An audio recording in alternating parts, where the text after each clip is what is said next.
Hello everyone, আসসালামু আলাইকুম। আপনাদের সামনে আমি মাছের ডিম ভুনার রেসিপি নিয়ে আসলাম। প্রথমে আমি ডিমগুলো ভালো করে কষলিয়ে নিলাম। তারপর 1 চামচ মরিচের গুঁড়া, 1 চামচ লবণ, 1 চামচ হলুদের গুঁড়া, 1 চামচ আদা বাটা, 1 চামচ রসুন বাটা দিয়ে ভালো করে মাখিয়ে নিলাম। তারপর আমি চুলায় তাওয়া বসিয়ে দিলাম, তেল দিয়ে দিলাম, পেঁয়াজ কুচি মরিচ কুচি দিয়ে ভালো করে কষিয়ে নিলাম।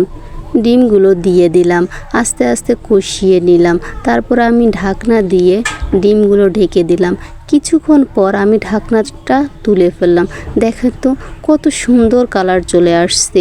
এভাবে কে কে ডিম ভুনা করতে পছন্দ করেন আমাকে কমেন্টে জানাবেন।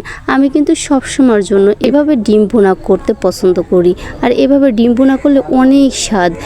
আপনারা যদি চান এভাবে ডিম ভুনা করতে পারেন।